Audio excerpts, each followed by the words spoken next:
Bonjour à tous, je suis Didier Manson. Bienvenue sur ma chaîne dédiée aux voitures, aux conseils auto et aux histoires du monde automobile.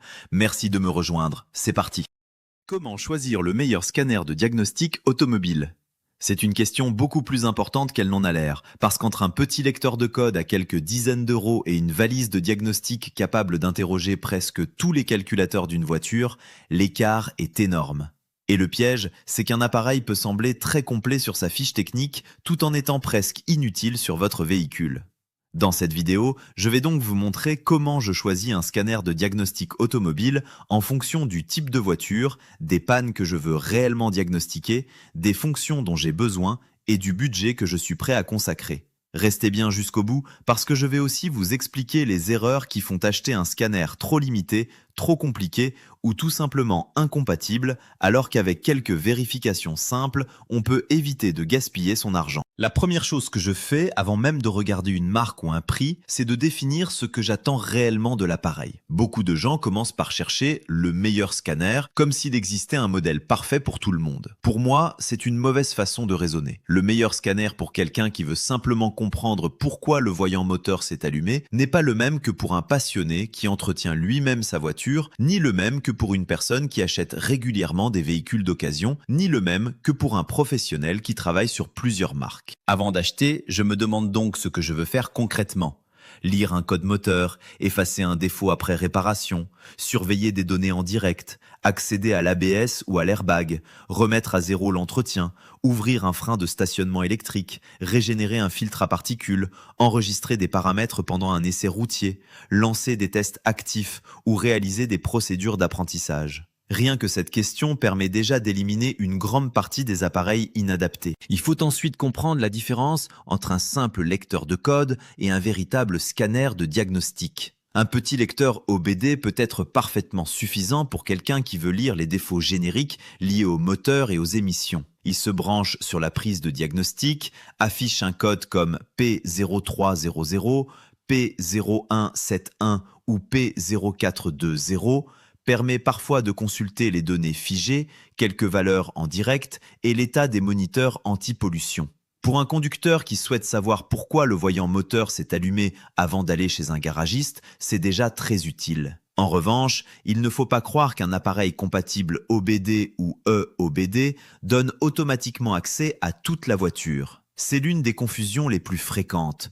Sur de nombreux modèles, les calculateurs d'ABS, d'airbag, de direction assistée, de climatisation, de carrosserie, de frein de stationnement, de boîte automatique ou d'aide à la conduite nécessitent une couverture plus avancée. Un appareil très bon pour le moteur peut donc être incapable de vous aider face à un voyant airbag ou à un défaut de freinage. En France, cette distinction est particulièrement importante parce que le parc automobile est extrêmement varié. On trouve évidemment beaucoup de Renault, Peugeot, Citroën et Dacia, mais aussi énormément de Volkswagen, Audi, BMW, Mercedes, Toyota, Ford, Hyundai, Kia, Fiat et de nombreuses autres marques. On peut passer d'une petite citadine essence relativement simple à un diesel récent avec FAP, AdBlue et plusieurs calculateurs, puis à un hybride ou à un véhicule électrique avec une architecture électronique beaucoup plus complexe. Un scanner qui fonctionne très bien sur une Peugeot de 10 ans peut ne pas offrir les mêmes fonctions sur une BMW récente et inversement. C'est pour cela que je ne me contente jamais d'une phrase comme « compatible toute marque ». Je veux savoir ce que l'appareil peut réellement faire sur ma marque, mon modèle, mon année, ma motorisation et, si possible, sur la version exacte du véhicule. La compatibilité doit donc être vérifiée fonction par fonction. C'est un point essentiel. Quand un fabricant annonce qu'un scanner est compatible avec une marque, cela peut simplement signifier qu'il lit les codes moteurs génériques. Or, ce n'est pas la même chose que lire tous les calculateurs, accéder aux données en direct, réinitialiser le frein de stationnement électrique ou effectuer une procédure spécifique. Si j'achète un scanner parce que je veux remplacer moi-même les plaquettes arrière d'une voiture équipée d'un frein électrique, je vérifie précisément que la fonction EPB est disponible pour mon véhicule. Si j'ai un diesel avec filtre à particules, je vérifie les fonctions liées au FAP et les paramètres disponibles. Si je veux travailler sur le système de pression des pneus, je regarde ce qui est réellement prévu pour le TPMS. Si mon objectif est de diagnostiquer la boîte automatique, je veux être certain que le calculateur de transmission fonction est accessible et que les données qui m'intéressent sont visibles. Il faut raisonner par besoin réel,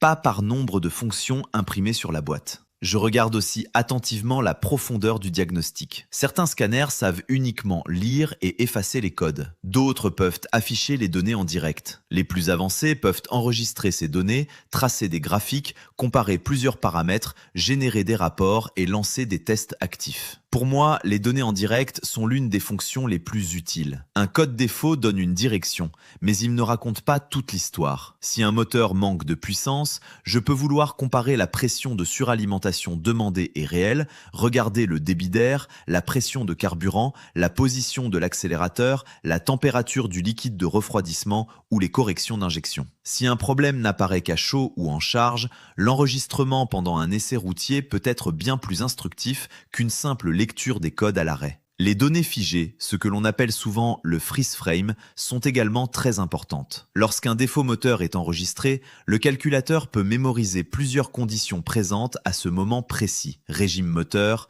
température, charge, vitesse, correction de carburant et d'autres valeurs selon le véhicule. Je consulte toujours ces informations avant d'effacer quoi que ce soit. Imaginez un défaut qui apparaît uniquement moteur froid ou uniquement à 120 km/h sur autoroute ou seulement en forte accélération. Si vous effacez immédiatement le code, vous risquez de perdre le contexte qui aurait permis de comprendre ce qui se passe. Pour cette raison, je préfère un scanner qui présente clairement les défauts, leur statut et les données associées. Un autre critère très important est la capacité à lire plusieurs calculateurs. Sur une voiture moderne, le moteur n'est qu'une partie de l'histoire. Une panne peut impliquer l'ABS, l'airbag, le module de carrosserie, la direction, la boîte, le frein de stationnement, la climatisation ou un autre système. Parfois, un voyant au tableau de bord est la conséquence d'un problème enregistré dans un module qui semble totalement différent. Un bon scan global permet de voir l'ensemble du véhicule et d'identifier les défauts de communication entre calculateurs. Pour quelqu'un qui entretient une voiture récente ou qui veut inspecter sérieusement une voiture d'occasion, je considère cette fonction comme beaucoup plus importante qu'une longue liste de gadgets rarement utilisés. Je fais aussi très attention aux fonctions de service. Elles peuvent être extrêmement pratiques, mais elles sont souvent utilisées comme argument commercial. La remise à zéro de l'entretien, la gestion du frein de stationnement électrique, la purge ABS, la réinitialisation de l'angle de volant, l'apprentissage de certains capteurs, la gestion du FAP, certaines fonctions liées à la batterie ou au TPMS peuvent être utiles selon le véhicule. Mais il faut toujours vérifier si elles sont réellement compatibles avec votre modèle. Le simple fait de voir EPB, DPF, BMS ou SAS dans la liste générale d'un scanner ne garantit pas que la fonction sera disponible exactement de la même manière sur toutes les voitures. Je préfère un appareil avec moins de fonctions mais correctement pris en charge sur mon véhicule qu'un scanner qui annonce 30 services et qui m'en refuse la moitié une fois branché. Les tests actifs ou commandes bidirectionnelles constituent un niveau supplémentaire. Avec un scanner capable de réaliser ces tests, je peux demander au véhicule d'activer certains composants, ventilateurs, pompes, relais, électrovannes, volets, parfois injecteurs ou autres actionneurs selon le système. Cela permet de vérifier si un composant répond réellement à une commande. C'est très utile en diagnostic avancé parce qu'on ne se contente plus d'observer la voiture, on peut provoquer une réaction contrôlée. Mais cette fonction n'est pas indispensable à tout le monde. Si vous voulez seulement lire un voyant moteur 2 fois par an, payer beaucoup plus cher pour des tests bidirectionnels n'a probablement aucun sens. En revanche, pour un amateur expérimenté ou un petit atelier, cela peut faire gagner énormément de temps. Il faut également choisir entre un scanner autonome et un adaptateur qui fonctionne avec un smartphone ou une tablette. Les solutions Bluetooth ou Wi-Fi sont intéressantes parce qu'elles sont compactes, souvent faciles à transporter et capables d'afficher de beaux graphiques sur un écran de téléphone. Certaines applications sont très agréables pour surveiller des paramètres, enregistrer des trajets ou consulter un historique. Pour quelqu'un qui veut garder un petit outil dans la boîte à gants, c'est une solution séduisante. Mais je vérifie toujours comment fonctionne l'application, si elle nécessite un abonnement, quelles fonctions sont gratuites, quelles fonctions sont payantes et si les mises à jour sont régulières. Un boîtier très bon marché peut devenir moins intéressant si l'application exige ensuite plusieurs achats pour débloquer les marques ou les fonctions. Le scanner autonome, lui, a l'avantage d'être immédiatement prêt à travailler. Je le branche, il démarre, et je ne dépends pas de la batterie de mon téléphone, d'une connexion Bluetooth ou de notifications qui arrivent au mauvais moment. Dans un garage, avec les mains sales, un appareil dédié est souvent plus pratique. Certains modèles ont une batterie interne, d'autres sont alimentés par la prise de diagnostic, et les appareils plus évolués ressemblent parfois à de petites tablettes renforcées. Là encore, je choisis selon mon usage. Pour un contrôle occasionnel, le smartphone peut être parfait. Pour une utilisation fréquente et méthodique, je préfère souvent un appareil autonome avec une interface claire et une bonne ergonomie.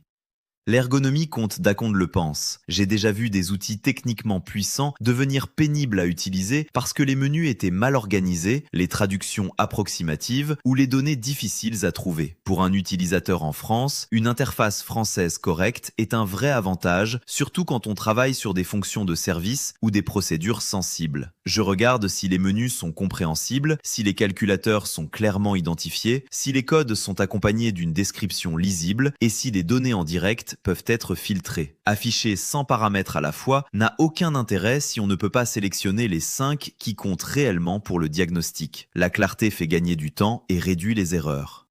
Je vérifie ensuite la politique de mise à jour. Les voitures évoluent vite, les constructeurs ajoutent de nouveaux calculateurs, de nouvelles fonctions et parfois de nouvelles protections d'accès. Un scanner qui n'est jamais mis à jour peut très bien fonctionner sur une voiture de 2012 et devenir beaucoup moins intéressant sur un modèle récent. Je regarde donc si les mises à jour sont incluses pendant une certaine période, si elles restent possibles ensuite, si elles deviennent payantes et surtout ce qui se passe si je ne renouvelle pas. Est-ce que l'appareil continue de fonctionner avec les versions déjà installées? Est-ce que certaines fonctions sont bloquées? Est-ce que les nouvelles marques ou nouveaux modèles nécessitent un abonnement?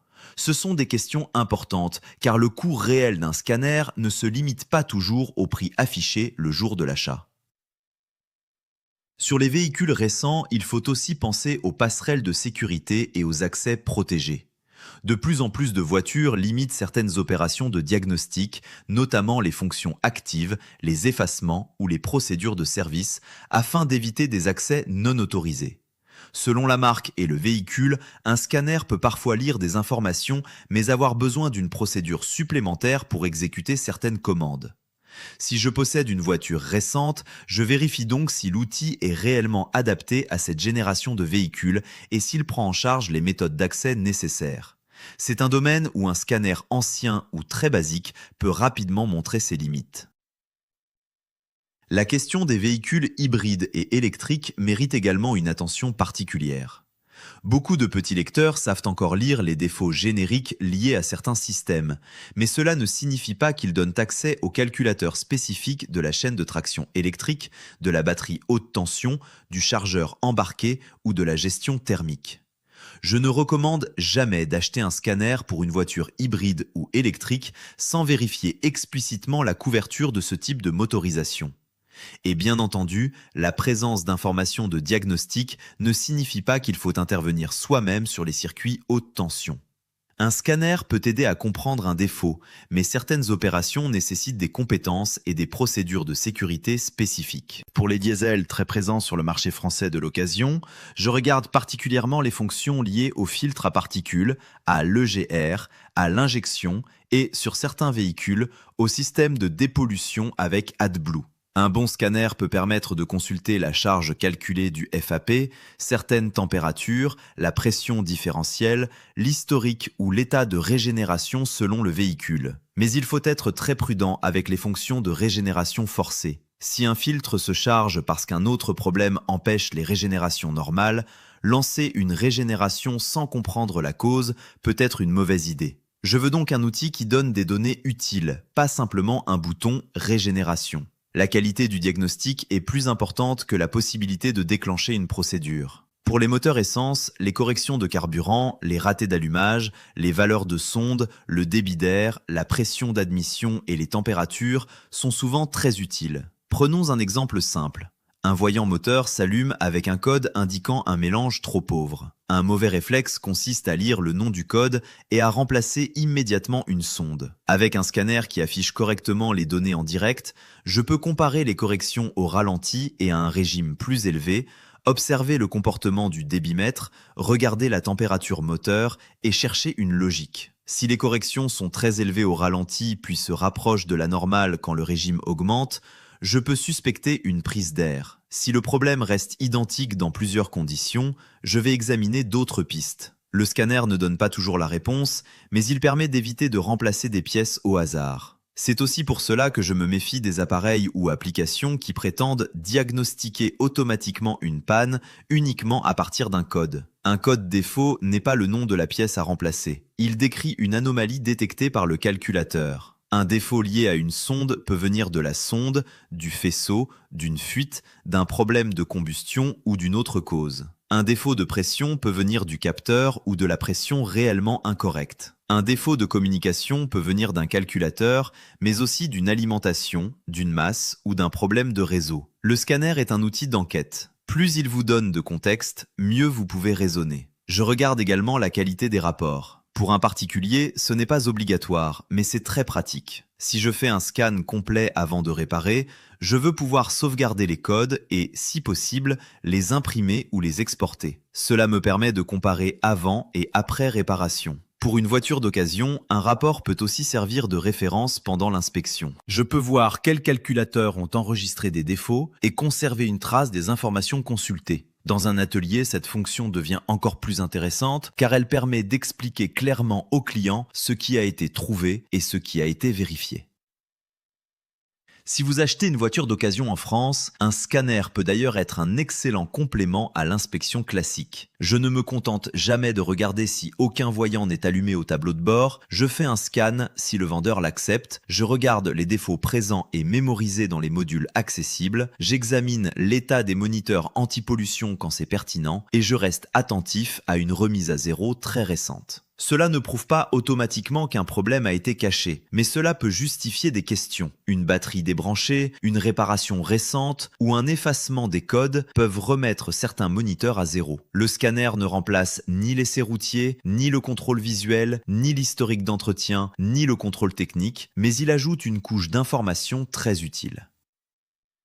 Le budget doit être défini après les besoins, pas avant. Un petit lecteur peut déjà rendre énormément de services pour un prix raisonnable. Monter en gamme devient intéressant lorsque vous avez réellement besoin de plusieurs calculateurs, de fonctions de service, de tests actifs, de rapports ou d'une couverture multimarque plus large. A l'inverse, acheter un outil professionnel très cher pour lire un voyant moteur une fois tous les 2 ans n'a aucun sens. Je calcule aussi le coût sur plusieurs années, surtout si les mises à jour ou abonnements sont payants. Un scanner moins cher à l'achat peut finalement coûter davantage si chaque marque ou chaque fonction demande un supplément. Je déconseille également de choisir uniquement à partir du nombre de fonctions annoncées. Certains fabricants mettent en avant des dizaines de fonctions de réinitialisation, mais cela ne dit rien sur la qualité de la couverture réelle. Je préfère savoir qu'un appareil lit correctement tous les calculateurs principaux de ma voiture, affiche de bonnes données en direct et exécute 5 fonctions de service dont j'ai besoin, plutôt qu'un scanner qui promet 40 fonctions dont la moitié ne me servira jamais. La bonne question n'est pas combien de fonctions possède-t-il, mais fait-il correctement ce dont j'ai besoin sur ma voiture. Je fais attention aussi aux termes codage, programmation et adaptation parce qu'ils sont souvent utilisés de manière très vague. Lire et effacer un défaut n'a rien à voir avec coder un module, modifier une configuration, apprendre un composant ou programmer un calculateur. Certains scanners permettent seulement de petites adaptations ou remises à zéro, tandis que d'autres offrent des fonctions beaucoup plus profondes. Si votre objectif concerne une procédure précise comme l'enregistrement d'une batterie, l'apprentissage d'un injecteur, une adaptation de boîte ou le calibrage d'un système, vérifiez exactement ce qui est pris en charge. Ne supposez jamais qu'un appareil qui affiche le mot « coding » saura effectuer la procédure dont vous avez besoin. Je recommande aussi de réfléchir à la fréquence d'utilisation. Si vous possédez une seule voiture et que vous la gardez longtemps, un outil très bien adapté à cette marque peut être plus intéressant qu'un appareil multimarque généraliste. A l'inverse, si vous avez plusieurs voitures dans la famille ou si vous changez souvent de véhicule, une bonne couverture multimarque devient importante. Pour un petit garage indépendant, la logique est encore différente. Il faut penser à la diversité des marques, aux mises à jour, à la rapidité, au support technique et à la disponibilité des fonctions avancées. Le même scanner peut être excellent pour un particulier et trop limité pour un professionnel, ou l'inverse. Il faut enfin parler de ce qu'un scanner ne peut pas faire. Même le meilleur outil ne remplace pas une vraie démarche de diagnostic. Une compression faible, une fuite de vide, un roulement bruyant, un support moteur usé, un problème mécanique interne, une fuite de carburant ou une mauvaise masse peuvent parfois provoquer des symptômes sans donner un code clair. Le scanner doit être utilisé avec l'inspection visuelle, le multimètre, les mesures de pression, l'essai routier, l'historique du véhicule et le bon sens. Si je vois 20 défauts de communication après un démarrage difficile, je ne pars pas immédiatement du principe que 20 calculateurs sont en panne. Je commence par vérifier la batterie, la tension pendant le démarrage, les alimentations, les masses et les fusibles. Une tension faible peut provoquer une cascade de messages qui disparaissent une fois la cause principale corrigée. Si je devais résumer ma méthode d'achat en une seule logique, je commencerai donc par ma voiture et mes besoins, jamais par la publicité. Je note la marque, le modèle, l'année et la motorisation. Je liste les calculateurs et fonctions que je veux réellement utiliser. Je vérifie ensuite la compatibilité précise, la qualité des données en direct, les possibilités d'enregistrement, les fonctions de service, les éventuels tests actifs, les mises à jour, les abonnements et l'ergonomie. Puis je regarde le prix. Dans cet ordre, on évite énormément de mauvaises surprises. Et une fois l'appareil acheté, je l'utilise avec méthode. Quand un voyant apparaît, je ne commence pas par l'effacer. Je lis tous les codes, je regarde quels calculateurs sont concernés, je sauvegarde les informations, je consulte les données figées, je vérifie la tension de la batterie et j'observe les paramètres liés aux symptômes. Ensuite seulement, je construis une hypothèse et je fais les contrôles nécessaires. Si je répare la cause, j'efface les défauts, je fais un essai routier et je vérifie ce qui revient. Cette discipline est beaucoup plus importante que la puissance brute du scanner. Au final, comment choisir le meilleur scanner de diagnostic automobile ? Il faut oublier l'idée d'un appareil universel qui serait automatiquement le meilleur parce qu'il coûte plus cher ou parce qu'il affiche 100 fonctions. Le bon scanner est celui qui correspond à votre véhicule, à votre niveau, à vos besoins réels et à la profondeur de diagnostic que vous souhaitez atteindre. Pour certains, ce sera un lecteur simple, clair et fiable. Pour d'autres, ce sera un outil multicalculateur avec fonction de service. Pour un utilisateur avancé, les tests actifs, les rapports, les adaptations et la couverture moderne deviendront essentiels. Si vous vérifiez la compatibilité réelle avant l'achat, si vous comprenez les limites de l'OBD générique et si vous choisissez les fonctions que vous utiliserez réellement, vous aurez un outil capable de vous faire gagner du temps, d'éviter des remplacements de pièces inutiles et de mieux comprendre votre voiture. Et surtout, n'oubliez jamais qu'un scanner ne remplace pas le raisonnement. Il vous donne des informations, mais c'est la façon dont vous les interprétez qui transforme un simple code défaut en véritable diagnostic.